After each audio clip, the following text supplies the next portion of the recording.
Finally off on time. Great job, me. I said, standing up from my desk. Working in sales overtime is not uncommon for me. But today, I was determined to leave right on time. Why? Because my favorite actor starring drama was premiering tonight. I had to watch it live. With that thought, I left the office in high spirits.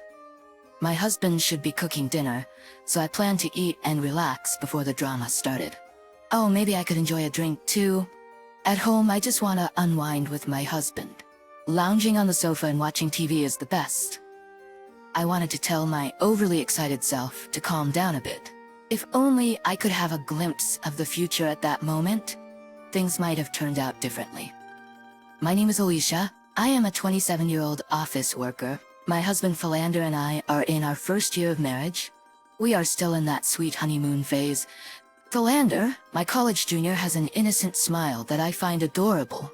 He's a bit unreliable, but has many friends and a cheerful personality, so being with him is always fun. That's why I married him. I'm home. I said, returning with some drinks. The smell of fried chicken wafted all the way to the entrance. Hungry, I entered the living room only to face a reality I couldn't accept. Welcome back. Philander said, smiling innocently. But that wasn't the issue. Who are you? I couldn't take my eyes off the man in the Aloha shirt sitting there. I had passed a straw hat at the entrance without noticing, too excited about the drama. He nodded at me while eating fried chicken, and I instinctively nodded back. No, wait, that's not it. Go. Then Philander turns to me and says nonchalantly, Oh, my friend. We just happened to meet at the station. What? Invite a friend you just happened to meet at the station to our house out of the blue? Without even telling me, my mood takes a nosedive at this point. Philander seems to have lived alone since his student days, leading a rather carefree life. He has many friends, so he often stayed at their houses or invited them over. Even after marriage, this kind of thing happens frequently. Moreover, most of these people are strangers to me. Sometimes there are even girls among them. I take Philander to another room and confront him.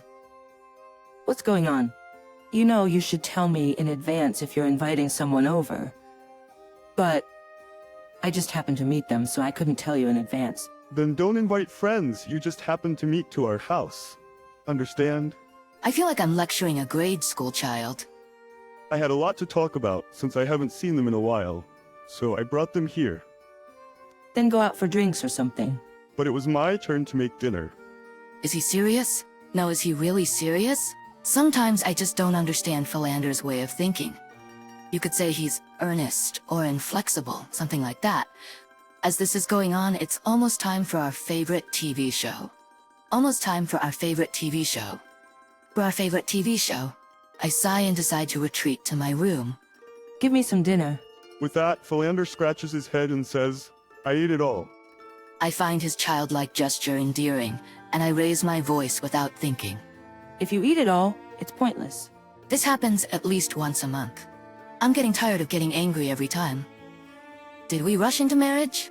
The next day, Philander comes home and we talk. I tell him I don't want strangers in our house, that I have said it many times, and if it continues, I'll consider divorce. Philander is visibly shaken. It's only natural. I've told you many times. Also, please put in this month's living expenses soon. And you often invite friends but don't charge them for food, right? You should cover that cost, Philander. I'll cook, but I won't clean up. Don't make me say the same thing over and over. Then Philander nods sullenly. Will he understand now? Surely peaceful times will come now. A month later, when I come home from work and enter the entrance, I see unfamiliar bags and hats. No way. I rush to open the living room door and there are strangers again. Welcome back. Philander greets me with an unapologetic smile. My anger explodes. What's going on here?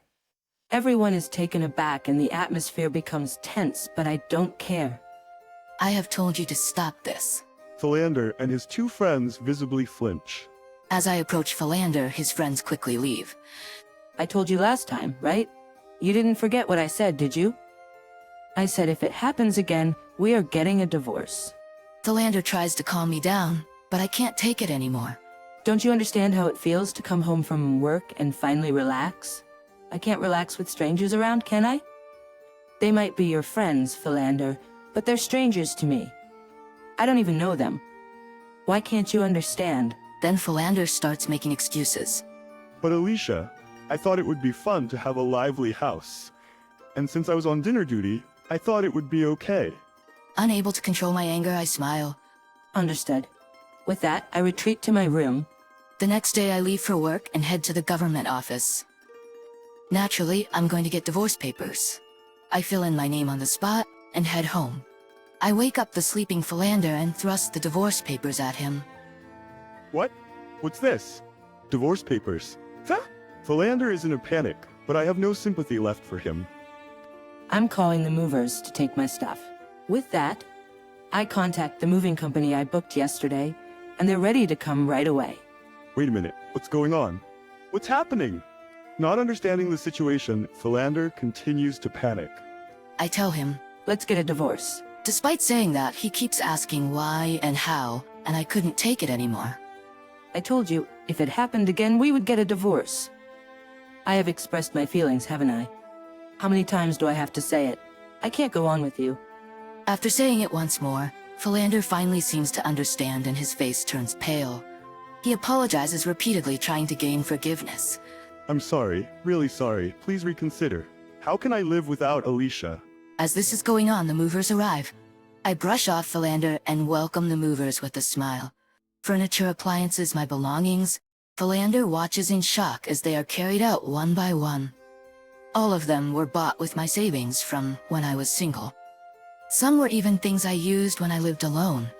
Speaking of which, there's also the expensive table and sofa that he said he would pick out for me because my room wasn't stylish before we got married. But since I bought them with my money, I'll take them. The movers are efficient and the room is quickly cleared. Hey Alicia, wait! How am I supposed to live? I was a fool to think his helplessness was part of his charm. I feel so pathetic I could cry. I bring over 2 large cardboard boxes.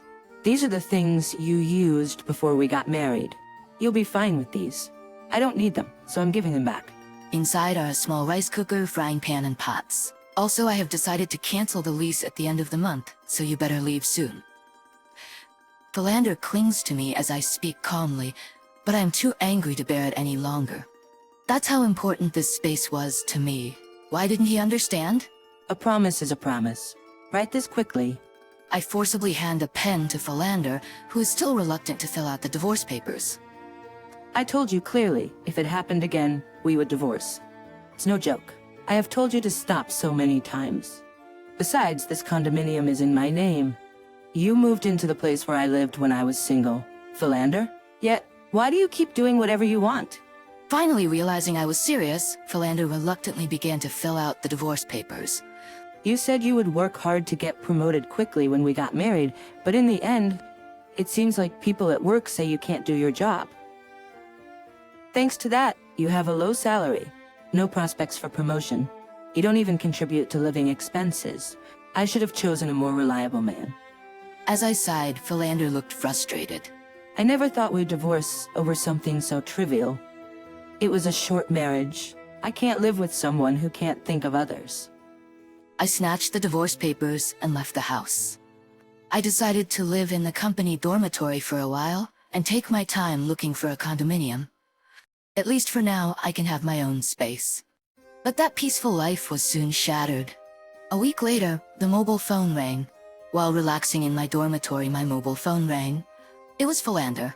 I answered the phone, annoyed, and he said he wanted to talk and asked me to meet him.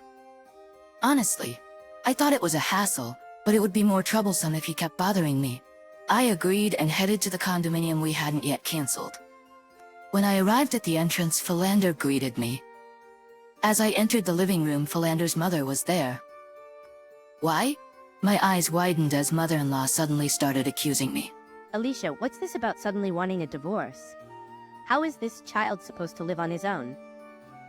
Mother-in-law adored Philander and always meddled in our affairs. I told her everything. I heard from Philander, but what's wrong with that? Isn't it good to have many friends? It's fun every day.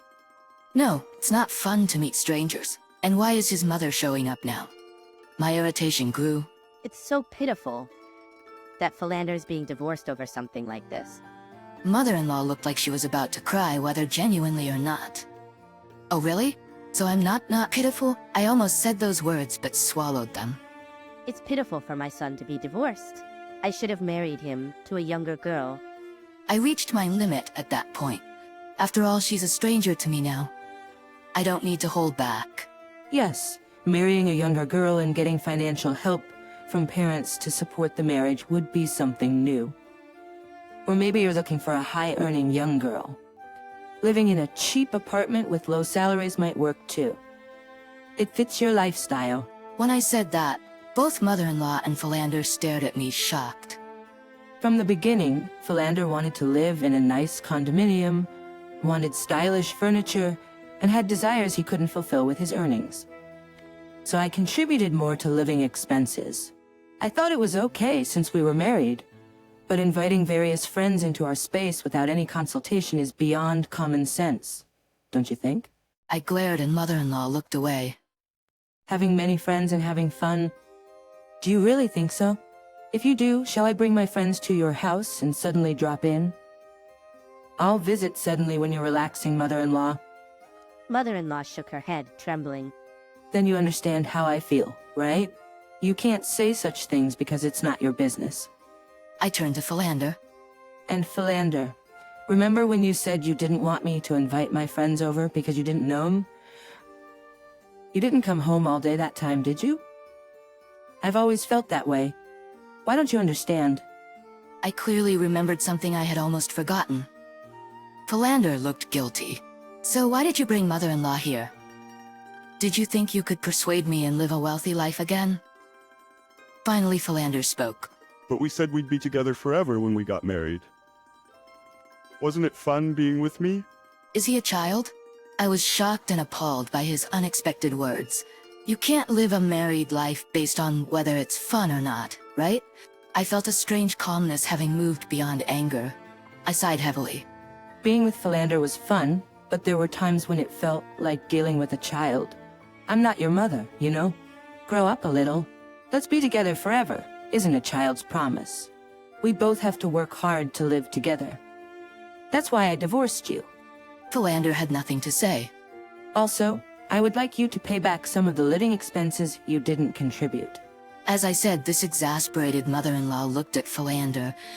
You were supposed to put in living expenses, but you said you spent it on fun lately and didn't put it in. Roughly calculated, it's a total of $200,000. A grown man who works and can't even put in that much is pathetic, isn't it?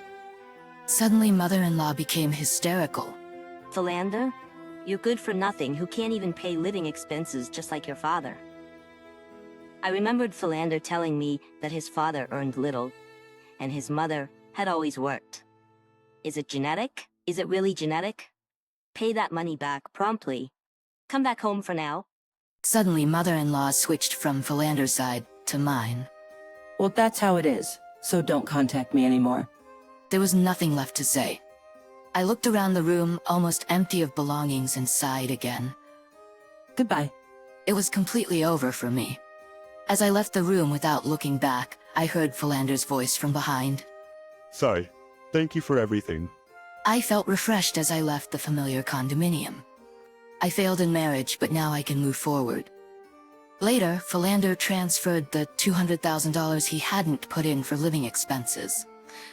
Apparently, mother-in-law is passionate about re-educating him, and he has changed jobs to a company near his parents' home, living under mother-in-law's financial management. I feel so relieved. Now let's work hard today,